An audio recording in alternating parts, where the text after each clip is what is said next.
নমস্কাৰ আপোনালোক সকলোকে Axia IAS Academy লৈ পুনৰবাৰ স্বাগতম জনাইছো ধাৰাবাহিকতা অব্যাহত ৰাখি আজি 4 ডিসেম্বৰ দিনাখনো আমি আপোনালোকৰ ওচৰলৈ নিউজ পেপাৰ এনালাইসিস টো লৈ আহিছো চাওঁ হক আজি কোনকেইটা ইম্পৰ্টেন্ট নিউজ আছে The first article is about the rupee breach 90 mark. So আজি আপোনালোকে ধৰিলো সকলোবোৰ ইম্পৰ্টেন্ট নিউজ পেপাৰ আপোনালোকে হেডলাইনত কি দেখিছে যে ডলাৰ আৰু ৰুপি যেটো এক্সচেঞ্জ ৰেট হয় হেতু 91% বা 91 रुपीस হলে কি হৈছে কনভার্ট হৈছে মানে $1 is equal to 91 point something rupee. So গটিকে এই যেটো ডেপ্ৰিসিয়েশন হৈছে তাৰ কাৰণ কি সেইখিনি চাব লাগে কাৰণে এই আৰ্টিকেলটো ইয়াত দিয়া গৈছে আৰু সেই কনসাৰ্ন হয়নে নহয় আমাৰ ইকোনমিৰ কাৰণে কি আপস এন্ড ডাউনস আছে ইয়াত কি অপৰচুনিটি ক্ৰিয়েট হ'ব what is the reason behind it factors কি আছে এইখিনি বস্তু ইয়াত আমি চাম দুজন খুব প্ৰসিদ্ধ ইকোনমিস্টে এই আৰ্টিকেলটো লিখিছে সো যদি আমি চাওঁ যে persistent dollar outflows and a prolonged delays in trade deal so গতিকে প্ৰথম কথাটো হৈছে যে ইন্ডিয়াৰ যিখন মাৰ্কেট আছে মাৰ্কেট খনৰ পা ফৰেন ইনভেষ্টৰে নিজৰ ক্যাপিটাল ইনভেষ্টমেন্ট খিনি উইথড্ৰ কৰিছে বুজি পাইছনে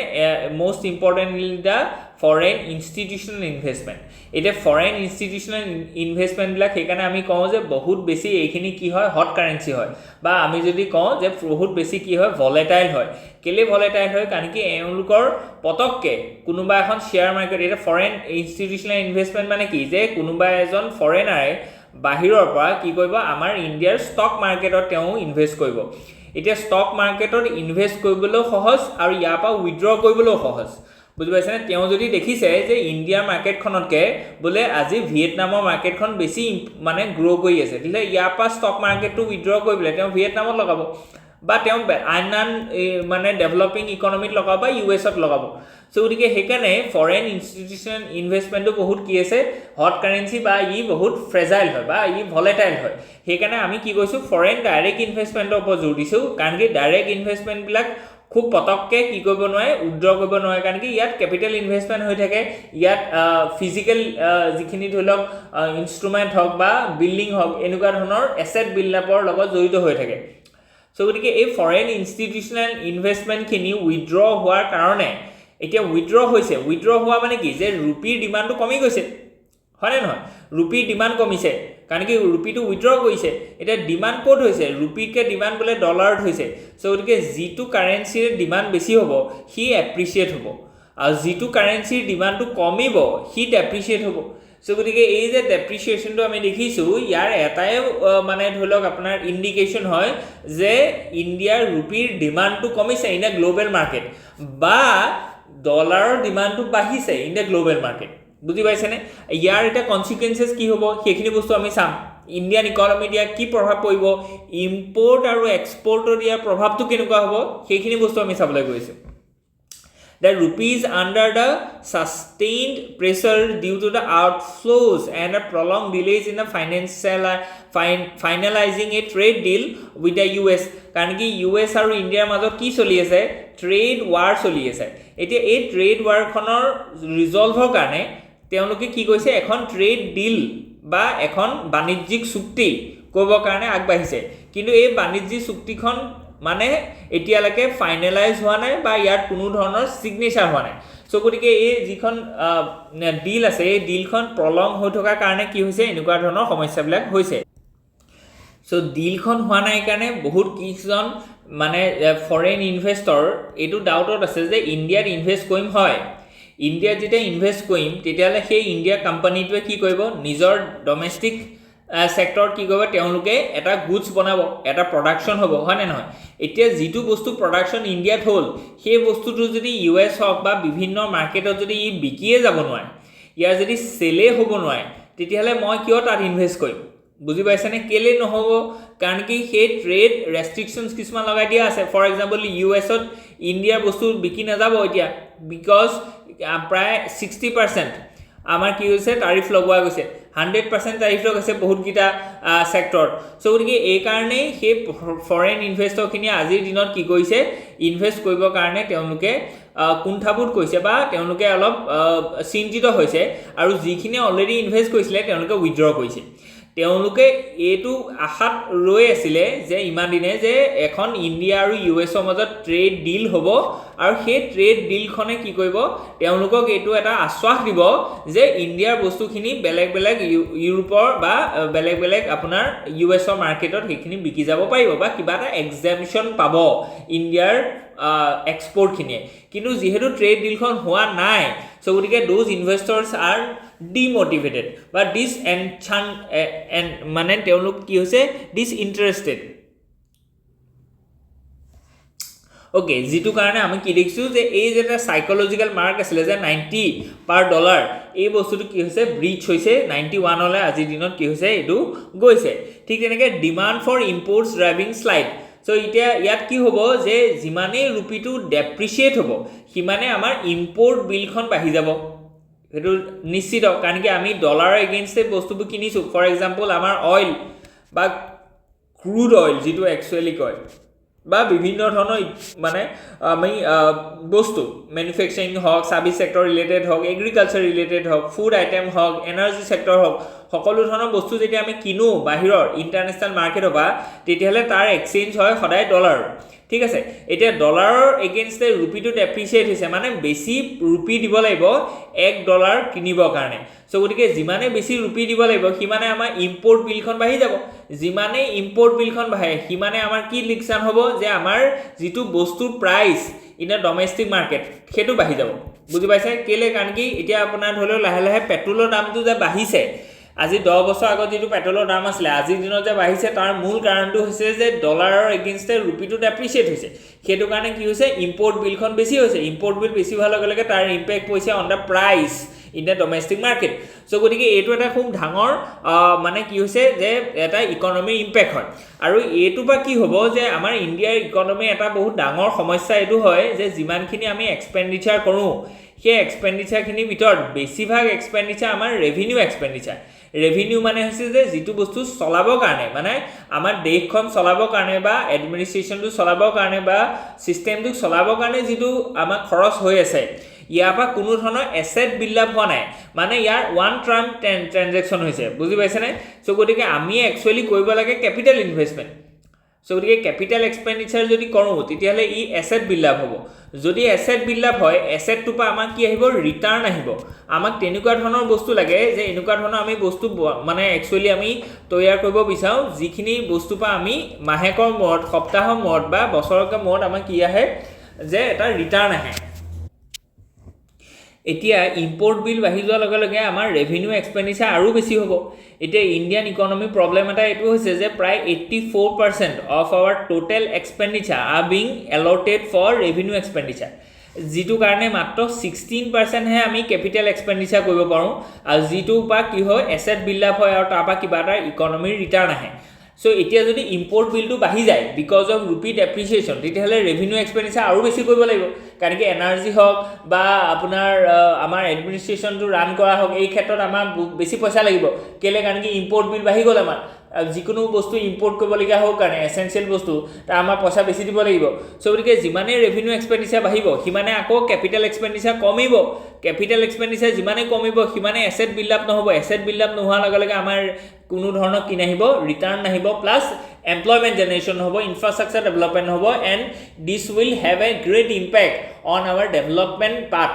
অৰ বিকশিত ভাৰত টাৰ্গেট সো গতিকে এইটো এটা বৃহৎ এটা কি আছে সমস্যা আছে ঠিক তেনেকৈ আমি যদি চাওঁতে এফপিআই ফৰেন পোৰ্টফলিও ইনভেষ্টমেন্ট যেটো ফৰেন ইনষ্টিটিউচনেল ইনভেষ্টমেন্ট বুলি কয় যেটো এইমাত্ৰ আমি কলো যে এইটো আউটফ্লো হৈছে কেলে কাৰণ কি মাৰ্কেট ডাইনামিক্সৰ কাৰণে সো সেইখিনি বস্তু অলৰেডি আমি দেখুৱালো আৰবিআই ৰোলটো কি এতিয়া আৰবিআই ৰোলটো এইখিনিতে আমাৰ ইম্পৰ্টেন্ট হয় যি আৰবিআই একচুয়ালি ডাইৰেক্টলি ইন্টাৰভেন নকৰে তথাপিতো আৰবিআই কিছুমান ষ্টেৰিলাইজেশ্যন পলিচি ল'ব যেটো থ্ৰুৱেদি আমি এই সমস্যাটো বা সমাধান পাব আমি পাৰিম ওকে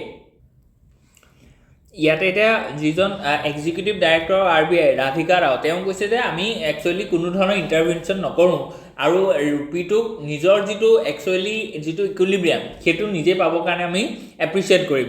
সো ইয়াতে এটা লাভ হেতু হৈছে যে এক্সপোৰ্টটো বাঢ়িব এক্সপোৰ্ট কিয় বাঢ়িব কাৰণ কি এতিয়া ডলাৰৰ মানে কি হৈছে ডিমান্ডটো বেছি বা ডলাৰ এগেইনষ্ট ৰূপীটো কম মানে কাবাৰ ওচৰত যদি 1 ডলাৰ থাকে আগতে যদি তেওঁ 1 ডলাৰ এগেইনষ্টে 85 रुपीजৰ এটা বস্তু কিনিব পাৰিছিলে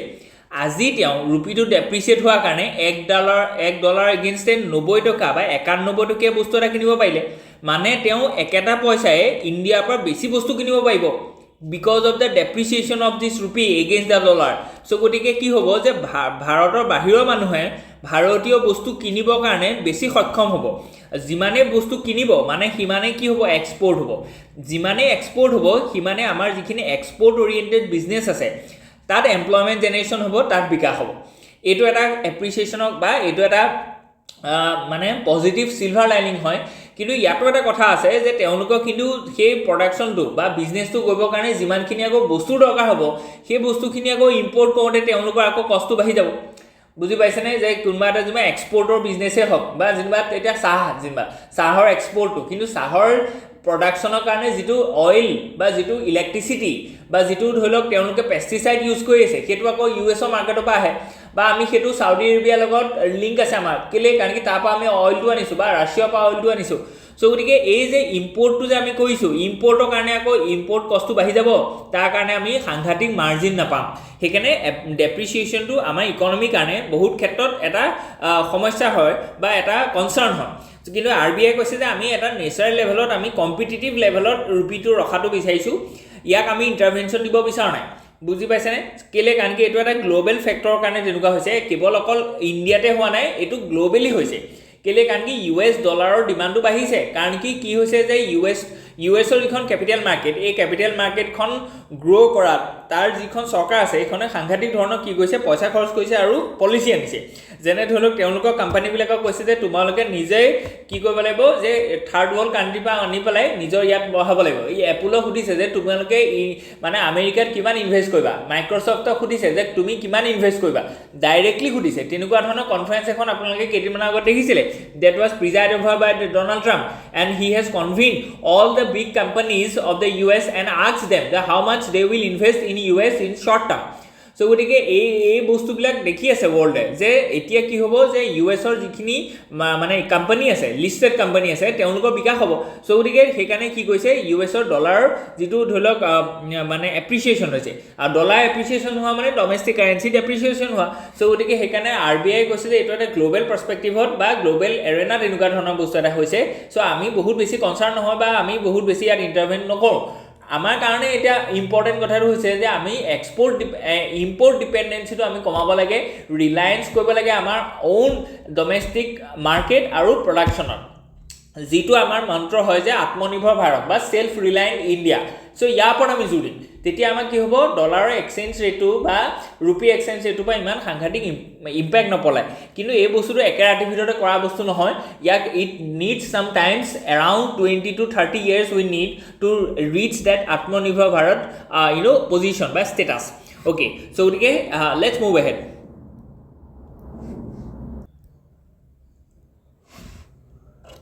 okay next to article say it is about 8.2% India's 83 movement so ইয়াত আপোনালোকে গম পাব যে কেনে ধৰণে একচুয়ালি বস্তুবিলাক সিনথেসাইজ কৰা হয় কেনে ধৰণে ৰিলেট কৰা হয় কোৰিলেট কৰা হয় সো গতিকে এজন ইকনমিষ্ট হয় তেওঁ ইণ্ডিয়াৰ যিটো আজিৰ পজিশন সেই পজিশনটোত এটা ৰিমাৰ্কেবল ঘটনা হৈছে যে যিটো কোৱাৰ্টাৰ 2 সো গতিকে সেকেন্ড কোৱাৰ্টাৰ মানে যদি আমি কওঁ ফাইনান্সিয়েল ইয়াৰটো তেতিয়া আমি কম যে জুলাই আগষ্ট আৰু সেপ্টেম্বৰ জুলাই আগষ্ট সেপ্টেম্বৰত ইণ্ডিয়াৰ ইকনমি যিটো আছে গ্ৰছ ভ্যালু এডিশন GVA বুলি যিটো আমি কওঁ at market price that has been gone up by 8.2% in compared to the 2024 July August September বুজি পাইছেনে হেতুকে আমি কৈছো যে 8.2% গ্ৰোথ হৈছে এই যে 8.2% গ্ৰোথ হৈছে হেতুক এই মানুহজনে ইমান ধুনিয়াকে কোৰিলেট কৰিছে about the victory the historic victory of the Indian men's cricket team against the West Indies in the ICC World Cricket in 1983 so গতিকে এই বস্তুটো যে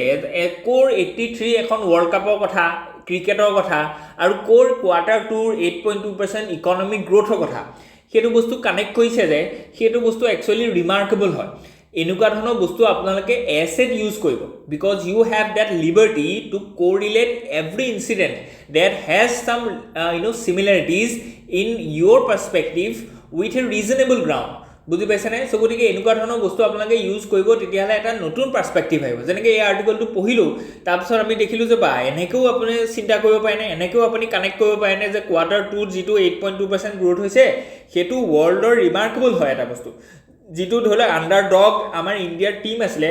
ইন 1983 য'ত আমি একচুৱেলি কোৱালিফাইং কৰিছিলোঁ বা আমি ছেমিফাইনেল খেলিম বুলিও কোনো ভবা নাছিলে and we won the world cup from the West Indies team which have a great record of winning those cricket world cups at those great days so' গতিকে এনেকুৱা ধৰণৰ একচুৱেলি দুটা মমেণ্টক কেনেধৰণে তেওঁলোকে ৰিলেট কৰিছে এইটো বস্তু বহুত এপ্ৰিচিয়েবল হয় আৰু বহুত ইনস্পায়াৰিং হয় চ' গতিকে আমি ইয়াত কৈছোঁ যে গ্ৰ'থ মেট্ৰিক্স এণ্ড ছেক্টৰ্ছ আমি অলৰেডি কৈছোঁ এইটো আৰ্টিকল আমাৰ কভাৰ হৈছে ইন লাষ্ট 2 days য'ত আমাৰ ডেইলি নিউজ পেপাৰ এনালাইচিছত চ' ইয়াত খালি এইটো কৈছে যে ছেক্টৰ ৱাইজ তেওঁলোকে ভাগ কৰি দিছে যে কোন কোন ছেক্টৰত একচুৱেলি ৰেছপনচিবল হয় 8.2% গ্ৰ'থটোৰ কাৰণে ইয়াত কৈছে যে এগ্ৰিকালচাৰ 3.5% গ্ৰ'থ হৈছে হুইচ ইজ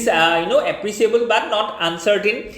সেকেন্ড খুব ইম্পৰ্টেণ্ট কথাটো হৈছে যে ইণ্ডিয়াৰ ইকনমি এটা ডাঙৰ কনচাৰ্ণ হৈছে যে ইণ্ডাষ্ট্ৰি ছেক্টৰটো ইণ্ডাষ্ট্ৰি যিটো ছেক্টৰ আছে বা যিটো ছেকেণ্ডেৰী ছেক্টৰ হয় ইয়াৰ গ্ৰ'থটো একচুৱেলি বহুত কম আছিলে কেইদিনমান আগলৈকে 2018ত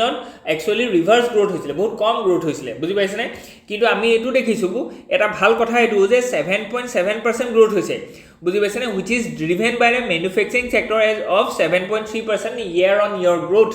চ' গতিকে যিমানে industry sector manufacturing sector secondary ছেক্টৰৰ গ্ৰ'থ হ'ব সিমানেই এমপ্লয়মেণ্ট জেনেৰেশ্যন হ'ব আৰু এমপ্লয়মেণ্ট জেনেৰেশ্যন যিমানেই হ'ব সিমানে পাৰ কেপিটেল ইনকম বাঢ়িব পাৰ কেপিটেল ইনকম যিমানেই বাঢ়িব সিমানেই আকৌ হিউমেন ডেভেলপমেণ্ট ইণ্ডেক্সত আমি ওপৰলৈ যাম আমাৰ একচুৱেল ডেভেলপমেণ্টটো ক'ব মানুহৰ ওচৰলৈ পইচা আহিব লাগিব মানুহৰ ওচৰলৈ পইচা আহিব হ'লে মানুহে ইনকম পাব লাগিব মানুহে এমপ্লয়মেণ্ট পাব লাগিব মানুহে এমপ্লয়মেণ্টকৈ বেছি পোৱাৰ যিটো ছেক্টৰ আছে that sector is the industry sector and the good news is that the industrial sector is growing with a 7.3% of growth manufacturing sector and the industry sector is 7.7% growth in this second quarter that is very good news aru service sector jitu growth ase service sector aji dholok last year ami dekhisilu je service sector growth tu iman dynamic nasile kintu ei bosor service sector growth tu 9.3% hoise jot leading role loise the financial sector real estate aru professional services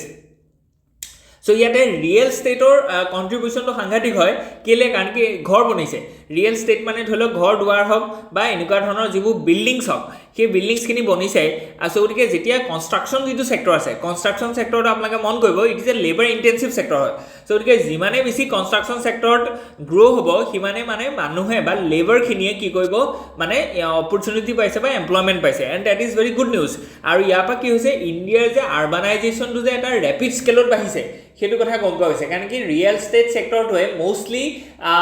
নিজৰ যিটো operational area সেইটো বেছিভাগ তেওঁলোকে urban ছেক্টৰত কৰে চ' গতিকে আৰ্বানাইজেশ্যনটো ইণ্ডিয়াত rapid হৈছে তাৰ এটা ৰিফ্লেকশ্যন হৈছে যে growth of real estate sector and that has been showcased in our quarter 2 that has been the service sector grow with 9.3% growth with 10.2% growth of this real estate sector that is very good okay next jitu kotha koise ketu hoise je amar jitu overall mane first half yearly the financial year 2026 ot first half yearly growth to is 7.6% jitu ami full year projection koisu 6.7 to 7% growth hobo okay okay so গতিকে কম্পেৰিজনটো চাওক এইটোহে আটাইতকৈ important কথা বা এইটোহে মানে actually interesting কথা ইম্পৰ্টেণ্টটো আগৰটো হৈ গ'ল বাৰু কণ্টেক্সটো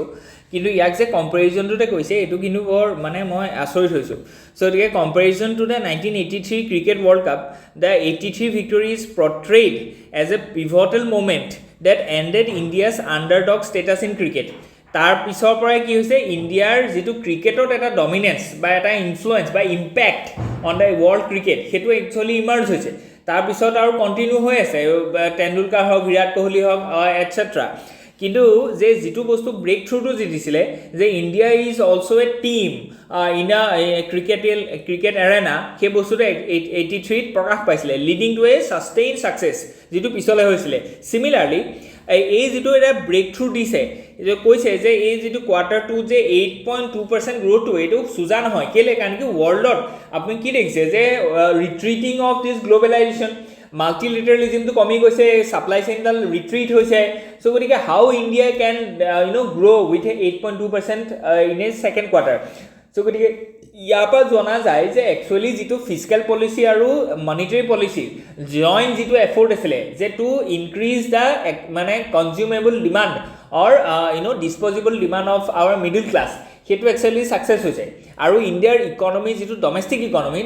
ইকনমি একচুৱেলি যিটো ৰিজিলিয়েঞ্চ সেইটো প্ৰকাশ পাইছে। কাৰণ কি আমি যিটো ফেচ কৰি আছিলোঁ যে from the 1st of July the US has impose 100% tariff, 60% tariff on our maximum goods. So গতিকে আমি এইটো ভাবিছিলোঁ যে ইণ্ডিয়াৰ ইকনমিটো ৰিট্ৰিট হ'ব, কিন্তু আমাৰ ইকনমিটো ৰিট্ৰিট নাই হোৱা। আমাৰ ইকনমিটো নিউ হাইটছ একচুৱেলি এচিভ কৰিবৰ কাৰণে মানে সক্ষম হৈছে। যিটো বস্তু একচুৱেলি ইণ্ডিয়াৰ ইকনমিটো সেইখন যিটো আণ্ডাৰ ডগ বুলি আমি ভাবিছোঁ, একচুৱেলি তাৰ শ্বেকেলছৰ পৰা আমি মুক্ত হৈ পেলাই আমি এটা যে ভাইব্ৰেণ্ট ইকনমি হয়, and that vibrant economy generates from our domestic sectors, সেই বস্তুটো একচুৱেলি প্ৰকাশ পাইছে ৱৰ্ল্ড এৰেনাত। আৰু সেই বস্তুটো এটা কনফিডেঞ্চ দিব আমাৰ যিখিনি ফৰেইন ইনভেষ্টৰ্ছ আছে। ফৰেইন ইনভেষ্টৰ যেতিয়া এইটো দেখিব যে ইণ্ডিয়াৰ ইকনমিটো 8.2% গ্ৰ'থ হৈছে, সো মানে ইয়াৰ যিটো ডমেষ্টিক ছেক্টৰত থকা যিমানখিনি লিষ্টেড কোম্পানী আছে তেওঁলোকেও গ্ৰ' কৰিছে। সো গতিকে লাহে লাহে ফৰেইন পৰ্টফলিঅ' ইনভেষ্টমেণ্ট আহিব, ফৰেইন ইনষ্টিটিউচনেল ইনভেষ্টমেণ্ট আহিব, সেইবিলাকৰ পৰা যেতিয়া ভাল আউটপুট ৰিটাৰ্ণ পাব তেতিয়াহ'লে লাহেকৈ ফৰেইন ডাইৰেক্ট ইনভেষ্টমেণ্ট আহিব। আৰু ফৰেইন ডাইৰেক্ট ইনভেষ্টমেণ্ট আহিবৰ কাৰণে আমি বহুতকেইটা ডাইৰেক্ট ৰুট খুলি দিছোঁ। এইবাৰ ধৰি লওক আমি ইঞ্চুৰেঞ্চ ছেক্টৰটো খুলি দিছিলোঁ, য'ত 84% আগতে ডাইৰেক্ট ৰুটত আছিলে, এতিয়া 100% আমি খুলি দিলোঁ। সো গতিকে all those will attract foreign investors into the Indian market, both in a capital market or also in our direct market. So গতিকে তেতিয়া আমাৰ কি হ'ব একচুৱেলি ইয়ালে ৰুপিটো এপ্ৰিচিয়েট হ'ব, প্লাছ আমাৰ যিখিনি ধৰি লওক employment generation, infrastructure development, technological transfer, এই গোটেইখিনি বস্তু হ'ব। আৰু আমাৰ ডমেষ্টিক যিকেইটা ইকনমি বা ডমেষ্টিক যিখিনি কোম্পানী আছে এই কোম্পানীখিনিও কেপিটেল পাই পেলাই তেওঁলোকেও গ্ৰ' কৰিব, তেওঁলোকৰ এক্সপানশ্যন হ'ব। ফলত আমাৰ ইকনমিটো গ্ৰ' হ'ব। ইকনমিটো গ্ৰ' হোৱাৰ লগে লগে ইয়াত ডেভেলপমেণ্টখিনি ষ্টাৰ্ট হ'ব। ডেভেলপমেণ্ট ষ্টাৰ্ট হোৱাৰ লগে লগে ইয়াত কি হ'ব, হিউমেন ডেভেলপমেণ্ট ইণ্ডেক্স হওক বা আমাৰ ইকুইটি হওক বা পাৰ কেপিটেল ইনকম হওক বা বেছিক ষ্টেণ্ডাৰ্ড অফ লিভিং যিখিনি আছে সেইখিনি লাহে লাহে বৃদ্ধি পাব। তাৰ ফলত কি হ'ব, গভৰ্ণমেণ্টে পাব্লিক ছেক্টৰত উইথড্ৰ কৰি পেলাই ৱেলফেয়াৰত লগাব পাৰিব, যিটো বহুত ইম্পৰ্টেণ্ট হয়। অ'কে, চ' গতিকে সেইখিনি বস্তু ইয়াৰ লগত ৰিলেট কৰি পেলাই আপোনালোকে লিখিব পাৰে যে Indian economy কেচিং up the after the years of under performance with the projected of 6.5 to 7%. চ' সেইটো প্ৰজেক্ট কৰি থোৱা আছিলে। এতিয়া কিন্তু আমি এনুৱেল গ্ৰ'থটো আমি বঢ়াইছোঁ ৰাডাৰ দেন দ্য প্ৰি-2014 average of 4 to 5% growth. So' গতিকে 2014 আগতে 4 to 5% গ্ৰ'থ আছিলে, এতিয়া আমি 6.5 to 7% গ্ৰ'থ হৈছে। আৰু যিটো ফাৰ্ষ্ট হাফ ইয়েৰলি আমাৰ এষ্টিমেট আছে এইটো 7.6% গ্ৰ'থ হৈছে, যিটো বহুত আনপ্ৰেচিডেণ্টেড হয়, যিটো বহুত মানে এপ্ৰিচিয়েবল কথা হয়। কাৰণ কি এইকণ সময়তে আমি কি ফেচ কৰিছিলোঁ, US-ৰ পৰা এটা সাংঘাতিক হিউজ এমাউণ্ট অফ আমি টাৰিফ ফেচ কৰিছিলোঁ। তথাপিতো আমাৰ ইকনমিটো প্ৰায় 7% বা 7% প্লাছ গ্ৰ'থ আমি কৰিবৰ কাৰণে চেষ্টা হৈছোঁ। চ' গতিকে এইটো ক্ষেত্ৰত আমি চাব লাগিব এইটো যে 8% গ্ৰ'থ লাগে কিন্তু আমাক, বুজি পাইছে, একৰ্ডিং টু ইকনমিক চাৰ্ভে। মই বাৰে বাৰে কৈছোঁ to achieve develop country status by 2047। So' তাৰ কাৰণে আমাৰ ইকনমিটোক আৰু অলপ ৰ'বাষ্ট কৰিব লাগিব। তাৰ কাৰণে আমাৰ এডমিনিষ্ট্ৰেশ্যন, আমাৰ ইজ অফ ডুইং বিজনেছ, এইখিনি বস্তু আৰু অলপ ভাল কৰিব লাগিব। চ' ইয়াত ড্ৰাইভাৰ্ছ অফ দ্য গ্ৰ'থ, এতিয়া কোনে এই ইকনমিটোক ড্ৰাইভ কৰি আছে, ইয়াত যদি কৈছোঁ not one big reforms but smaller one, সৰু সৰু যিটো আমি ক'ব পাৰোঁ। ইয়াৰ থিয়ৰিটো কোনে দিছিলে, ইয়াৰ থিয়ৰিটো দিছিলে অভিজিত বেনাৰ্জী। অভিজিত বেনাৰ্জীয়ে কৈছিলে যে আমি সৰু সৰু কিছুমান নাজ ফেক্টৰ আমি কৰিব লাগিব, সৰু সৰু কিছুমান ষ্টেপ ল'ব লাগিব, মানে instead of doing some great economic reform like 1991, তাৰ সলনি আমি সৰু সৰু কিছুমান ষ্টেপ ল'ম। For example GST 2.0, for example আমাৰ ইনকম টেক্স বিল যিখন আমাৰ কি কৰিলে চিম্প্লিফিকেশ্যন কৰিলে, ঠিক তেনেকৈ আমাৰ যিটো পান 2.0। চ' গতিকে তেনেকুৱা ধৰণৰ সৰু সৰু আমি যিখিনি ধৰি লওক ইনচেণ্টিভছ দিছিলোঁ, ফৰ এক্সাম্পল PLI স্কিমৰ আণ্ডাৰ 14টাকে আমি এনেকুৱা ছেক্টৰ উলিয়ালোঁ যিকেইটা ছেক্টৰৰ সাংঘাতিক গ্ৰ'থৰ অপৰচুনিটি আছে। চ' এনেকুৱা যিবোৰ সৰু সৰু বা লেবাৰ ৰিলেটেড আমি ৰিফৰ্ম আনিলোঁ বাই ইমপ্লিমেণ্টিং 4 লেবাৰ কোডছ, 27 ল আছিলে, তাক আমি চিম্প্লিফাই কৰি পেলাই 4টা কোডত আমি ভাগ কৰিলোঁ। All this small reforms have played a big role in this quarterly growth যদিও ধৰি লওক লেবাৰ লটো এতিয়াহে ইমপ্লিমেণ্ট হৈছে কিন্তু বাকী যিকেইটা ধৰি লওক আমাৰ GST বা আদি কৰি যিমানখিনি সৰু সৰু স্মল ৰিফৰ্মছ আহিলে বেংকিং ছেক্টৰত ধৰি লওক আমি ৰিফৰ্ম কৰিলোঁ এইটো এটা ৰিমাৰ্কেবল ৰিফৰ্ম কৰিলোঁ কেলে কাৰণ কি 2018-16 এনেকুৱা কি আছিলে যে NPA নন পাৰফৰ্মিং এছেট আমাৰ বেংকবিলাকত প্ৰায় 11 to 12% আছিলে আজিৰ দিনত সেইটো আমি কমাই পেলাই 2% আনিলোঁ আমাৰ সেইটো এটা ডাঙৰ এচিভমেণ্ট হয় তাৰ কাৰণে আমি বেংক ব্যুৰ গঠন কৰিলোঁ তাৰ কাৰণে আমি ইনচলভেঞ্চি এণ্ড বেংক্ৰাপচি কোড আমি গঠন কৰিলোঁ এতিয়া আমি কি দেখিছোঁ যে ৰিয়েল ছেক্টৰত গ্ৰ'থটো 10.2% হ'ল কিন্তু এই ৰিয়েল ছেক্টৰ গ্ৰ'থৰ বিহাইণ্ডত কি ৰিফৰ্ম আছে ইয়াৰ বিহাইণ্ডৰ ৰিফৰ্মটো আছিলে ৰেৰা ৰিয়েল এষ্টেট এক্সচেঞ্জ বা ৰেগুলেটৰী কমিশ্যন সো গতিকে এই যেটো ৰেৰা যিখন আহিলে তাৰপৰা কি হ'ল যিমানখিনি ধৰি লওক ৰিয়েল ষ্টেট ৰিলেটেড যিমানখিনি ধৰি লওক হেং ফায়াৰ প্ৰজেক্ট আছিলে বা ডিস্পিউট আছিলে এইখিনি বস্তু ৰিজলভ হ'ল সো গতিকে সেই সৰু সৰু যিবোৰ ৰিফৰ্ম আছিলে যিটো অভিজিত বেনাৰ্জীয়ে কৈছিলে ইন প'ৰ ইকনমিক্সত সো গতিকে সেই সৰু সৰু ৰিফৰ্মবিলাকে আমাক এটা একচুৱেলি খুব ডাঙৰ এটা আউটকাম দিছে বুলি ইয়াত আমি ক'ব পাৰোঁ সেইটো এটা ডাঙৰ ড্ৰাইভিং ফেক্টৰ বুলি কৈছে সো গতিকে including the supply chain rationalisation geopolitical shift favoring India, digital public infrastructure, যিটো আমি কলো UPI আধাৰ, fiscal discipline, improve plan horizons, public capital expenditures, road, railway এইবিলাকত বহুত পঢ়াইছে কাৰণ কি আমি বাজেটত কি দেখিলো in this financial year we have invested around 11% of our budget in capital expenditure য'ত আমি কৈছো যে 10 লাখ crore এটো ধেমালি কথা নহয় 10 লাখ কোটি টকা আমি কি কৈছো ক্যাপিটাল এক্সপেন্ডিচাৰ হিচাপে খৰচ কৰিছো যেটো কেদিন মানে আগলৈকে মাত্ৰ 4 লাখ কোটি টকা আসলে আজি হেতু আমি 10 লাখ কোটি টকা খৰচ কৰিছো যিমানে ক্যাপিটাল এক্সপেন্ডিচাৰ কৰিছো হিমানে ৰেলৱে সেক্টৰ হওক হিমানে ইনফ্ৰাষ্ট্ৰাকচাৰ হওক হিমানে ব্ৰিজ হওক হিমানে এনাৰ্জি সেক্টৰ হওক হিমানে ওয়াটাৰ এভেইলেবিলিটি ক্ষেত্ৰত হওক বা এইখিনি ক্ষেত্ৰত আমাৰ কি হ'ব ডেভেলপমেন্ট হ'ব ঠিক তেনেকৈ আমি কি কৈছো যে স্কিল ইন্ডিয়া ইনিচিয়েটিভ লৈছো যেটো থ্ৰুদি আমি স্কিল লেবাৰ ফোৰ্স প্ৰভাইড কৰিছো ইন লেবাৰ মাৰ্কেট যেটো কাৰণে আমাৰ কি হৈছে যিখিনি আমাৰ এমপ্লয়াৰ আছে তেওঁলোকৰ কাৰণে লাভ হৈছে সো এই গোটেই বস্তুখিনি আমাক এটা কম্পাউণ্ডেড ইফেক্ট দিছে that we have witnessed in our Q2 unprecedented growth that can be related to our 1983 cricket victory that has been provided by this great philosopher economist Mr. S.A. Iyer. Okay, next যদি আমি চাওঁ যে challenges কি কি আছে এটো বহুত important হয় চ্যালেঞ্জেস তো জানাটো ইম্পর্টেন্ট হয় এতিয়া অকল আমি জাস্ট গুণগান গাই থাকিলে নহব ইয়াৰ আৰু কি প্ৰবলেম আছে এখিনিও চাব লাগিব ইয়া যদি আমি চাওঁ যে ইনফ্লেশন হেজ ফলেন এটো কিন্তু এটা কথা যে যদি ইনফ্লেশনটো কি মান 2 to 6% থাকিব লাগিব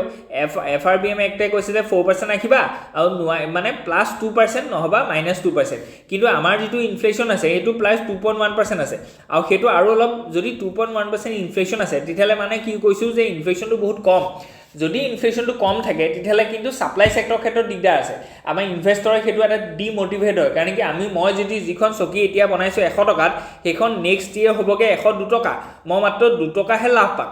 যদি ইনফ্লেশনটো 4% থাকে তেতিয়ালে মই এটো বুজিছো যে 100 টকা মই চকীখন আজি বনালো হেখন নেক্সট ডে 104 টকাত বিক্ৰী হ'ব বিকজ অফ ইনফ্লেশন সো মানে 4 টকা মই প্ৰফিট পাম সো গতিকে এই প্ৰফিটৰ মাৰ্জিনটো কমি যাব যদি ইনফ্লেশনটো কম থাকে সো গতিকে ইনফ্লেশন নামৰ যেটো বস্তু আছে এটো একচুয়ালি ড্ৰাইভাৰ অফ ইকনমি হয়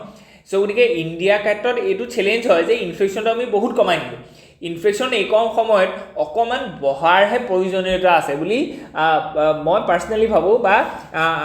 যিখিনি ধৰক আমি ডিসকাশন কৰি আছো এইখিনিটো ওলাই যে এট লিস্ট 3% থাকিব লাগে ইনফ্লেশনটো এতিয়া আমাৰ 2.1% আছে যেটো বহুত কম বুলি ক'ব পাও বুজি পাইছনে FRBM এক্টৰ জাস্ট মিনিমাম লেভেলত আমাৰ ইনফ্লেশন আছে এইটো পা ভাল কি হ'ব যে কনজাম্পশনটো বেছি হ'ব বুজি পাইছনে ইকনমিক্সৰ ক্ষেত্ৰত কেলে কাৰণ কি প্ৰাইসটো কম হোৱাৰ কাৰণে কি হ'ব মিডল ক্লাছে বস্তু কিনিব যে হেকাৰণে GST টো আমি কমাই দিছো GST 28% আছিল আমি এতিয়া 18% লৈ কমাই দিলো কিমান প্ৰায় 90% of goods 99% of goods that earlier falls in 28% slab now being adjusted with 18% so গতিকে এটো বাই ইনফ্লেশন আৰু কমিব so গতিকে এটো এটা চ্যালেঞ্জ হয় inflation has fallen almost zero but trade deficit remains high so গতিকে ট্ৰেড ডেফিসিটটো বহুত বেছি আছে ট্ৰেড ডেফিসিট কিয় হৈছে কাৰণ কি আমি বেছি এক্সপোৰ্ট কৰিব পৰা নাই ইম্পোৰ্ট বেছি কৰিছো ফৰ এক্সাম্পল ইন চাইনা লগত আমাৰ ট্ৰেড ডেফিসিট প্ৰায় $100 billion আছে এটো বহুত বেছি হয় বুজি পাইছনে এটো কমাব লাগে আমি সো এইখিনি বস্তু ইয়াত ধুনিয়াকৈ দিয়া গৈছে ফিউচাৰ আউটলুকটো ইয়াত দিছে হোপ ইউ এনজয় ইয়াত যদি কিবা থাকে please let us know in the comment section thank U